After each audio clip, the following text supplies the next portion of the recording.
being able to go and say, hey, what are areas that we can work on? What are areas we can improve so that we can put you in the best situation possible to succeed when you're on the field? And I just love watching the guys grow, and it's just so good for me.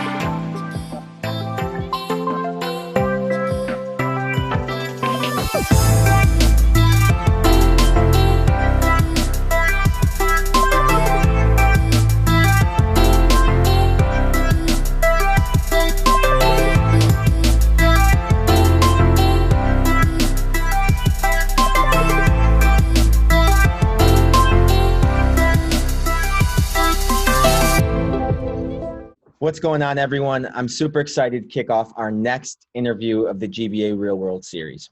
Our next interview is very exciting as it marks our first professional soccer coach. Before starting his coaching career, this GBA athlete entered the professional ranks where he spent most of his career playing in Scandinavia. He is the first player from Taylor University to make it to professional soccer. After some unfortunate knee injuries, he decided to continue impacting the game of soccer through his coaching tactics. For the last 2 years, he has been over in Finland as the head coach of Sporting Kristina, as well as their sporting director. I'm super excited to announce GBA athlete Matt Poland. Matt, thanks for joining us today. Yeah, thanks for having me. I appreciate it. Matt, could you just give a quick intro to everyone, where you're from, and maybe a little bit about your coaching experience in Finland? Yeah. Well, I grew up in Minnesota playing soccer. Obviously, you said went to Taylor University. Then went over through bridges to Scandinavia. So I spent 2 years in Finland and 2 years in Sweden until, doing a number on my knee. And then I've been coaching over there as a head coach for 2 years. And then in the off season, my wife and I live in Florida, and I coach the local high school boys and girls teams down here because in Florida, it's a winter sport. I love that. And Matt, I've known you as a player for a long time, and I think so does everyone else. But today what I'm going to really focus on is the coaching side, because I think you have a lot of value in that to share with a lot of younger athletes. And like I said, I've known you for a while, and you run a very short list of someone who understands the grind and what it takes to succeed. As a professional coach, some people would argue that it actually takes more dedication and focus to be successful. Where does the GBA mindset come into play as someone who has to constantly coach and manage hundreds of players? Yeah, I agree with that. It takes more work, I think, because your mindset, the GBA mindset as a player is you yourself improving at this part of your game or that part of your game. Well, as a coach, now you're trying to improve not just yourself, but also every single player underneath you, both their mentality, their physical skills, and then the team tactical skills. So you really, the grinding part is important because you have to constantly be working at every corner, every angle to get that 1% from all of those different areas, from all those different players. You have to believe, you have to instill belief in the players, right? Players have a certain confidence of how much they can improve and how much the team can improve. So you're putting that belief not just in yourself, but now you have to make the players believe it. And then obviously the results are the achieving it. And players are, very result driven. So if they win, they think they did well. And as a coach, you have to look more big picture of, are the things we're working on in training, are we starting to see it in games? Are we developing? Because your goal is not just that next game, but also are you growing throughout the season? Absolutely. And I think, when I look at someone like you, you're a professional coach and you're coaching, these unreal players in Finland, but you're also working with high school players. You're working with the youth. Why is maintaining a GBA mindset so important for, someone who is called to be a leader, a mentor, and a role model to some of these younger kids? Yeah, I think the high school one might be even more challenging at times with that, because with high school players, some of them, this is their first real interaction and being pushed and mentored by someone other than a father figure in their life or their actual father. So I think that it's just so important because you need to have your values of who you are, what you are, how you want to present yourself. And I think the whole GBA ethos is a great foundation of that, right? It's the continuing to work, continuing to grind every day, continuing to know what you have, what your standards are, and then pushing relentlessly towards those goals. As well as I think another part, with high school students, it might be different than the professional is what they're trying to achieve, right? Mm-hmm. High school players, most of them know they're not even going to go to college and not even going to play professionally. So what they're trying to achieve all out of it is much different than when you're trying to help a professional player and what their goals are. Yeah, absolutely. I love them. And you touched a little bit on how grinding is the foundation of GBA Ethos, something that, being a part of this, you understand that you can't believe or achieve anything before you start that grinding process. Can you give everyone a specific time where you felt yourself really challenged and the only way out was to simply grind? And honestly, this can be at any coaching level you want, whatever comes to mind. Well, I think of my first season in Finland as a coach. I get to the first training, and the last time I'd seen some of these players was when I myself was another player. So some of these players were older than me, and we had been teammates. And now I'm coming in as the head coach. Oh, and you walk into the locker room, and I have no experience doing this. Now I'm the head coach. Like, you're leading everything, how everything is done, how you communicate in the locker room, to going out for warm-ups, to the actual training, when to pause the training, when to make a point, whatever. All of that stuff is just suddenly on my shoulders. And I was like, what? But you can't be prepared for it, right? It's one of those things. If you waited until you were ready, you'd never be ready. And so you just have to jump into it. But that first, especially that first month of the season was just complete grind of constantly talking to mentors, of getting their advice on how to run a session, of when to say something, what to say, of just trial and error. And then of also going back and filming my sessions and then watching myself. What did I like about what I was doing? What didn't I like? Down to the little things of where I was standing on the field during certain drills. So it was just a month of just complete, trial and error, but just grinding to figure out, to focus on 1%. Can I improve on this today? 1%. Can I improve on that?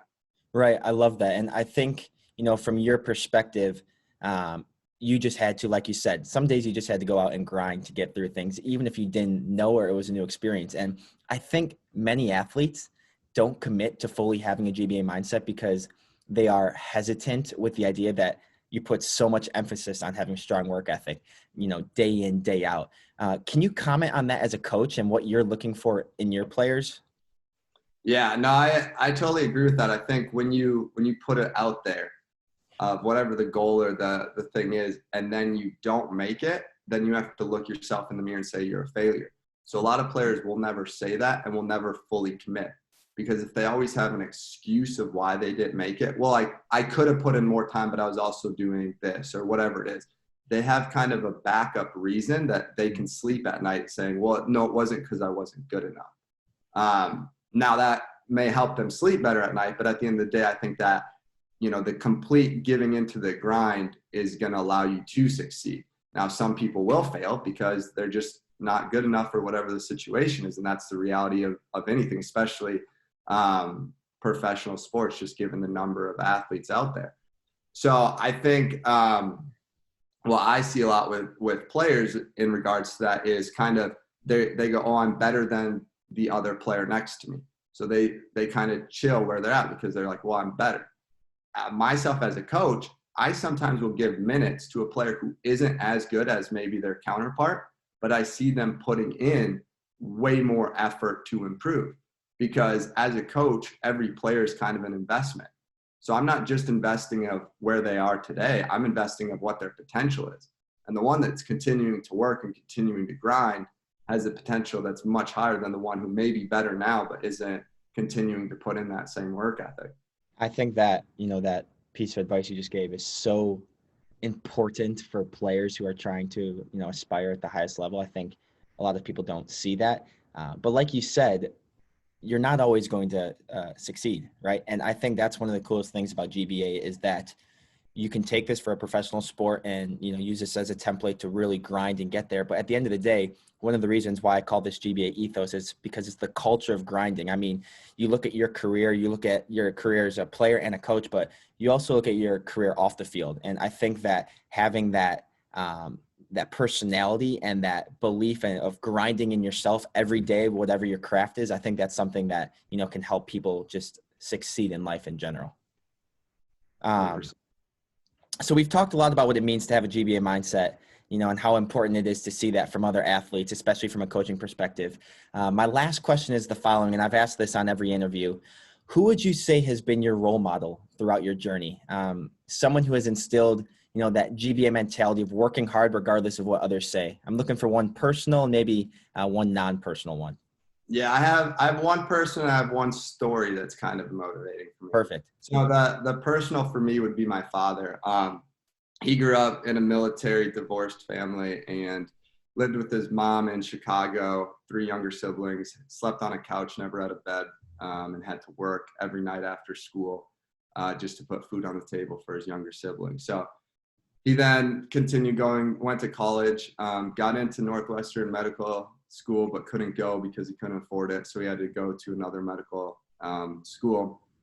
Ends up then now is the director of the vaccine research group for Mayo Clinic, one of the #1 hospitals in the world, and is now one of the leading experts in vaccine research. And also, obviously, the last year has been super busy, but watching him my whole childhood, he would work anywhere from 90 to 110 hours a week at times. And yet he still made it an effort and priority to coach my youth soccer teams from 2nd to 5th grade or something. So it was incredible to see, but incredible to see the grinding, not just in one area, because I think that's maybe easy to grind in one area of your work, but to be able to do it across your whole life and to have kind of a, total encompassing of grinding in all areas of life, your family, your relationships, your work was very inspiring to me, and made me, I think at times when I was tired in soccer, go, no,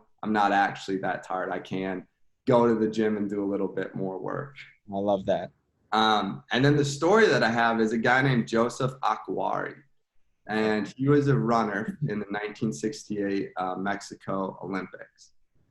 And no chance of winning, not that good of a runner from a small country.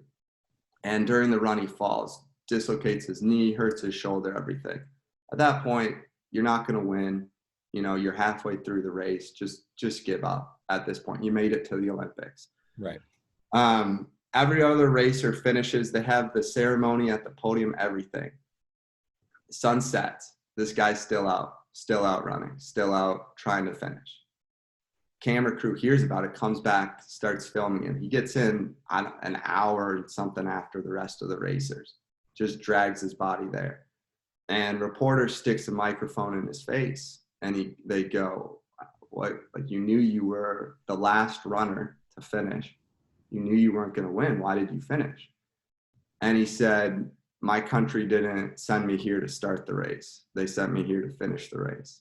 Wow. And that's always stuck with me because it's the people that invested in me in both soccer and coaching and playing, for example. They didn't start and invest in me to the start of, the journey. Right. They invested and put those hours in for me to finish the journey. So to me, that's kind of been not a person. I mean, it is a person, but more so the story that he left through those words. Of course. Wow. That is, I hate to say it, but that he knew how to grind, and he could have given up. Like you said, that story is something that, I think a lot of players, athletes in general could use. Matt, thank you so much for taking the time to do this interview. I think a lot of people are going to really love what you said, and I think they're going to be able to take it personally and apply it to their life. I'm looking forward to seeing how the season goes in Finland. So best of luck, stay healthy, and we'll talk soon. Thank you, man. Also, best gear out there. Hey, I love that. All right, man. Thanks, man. Appreciate it. See ya.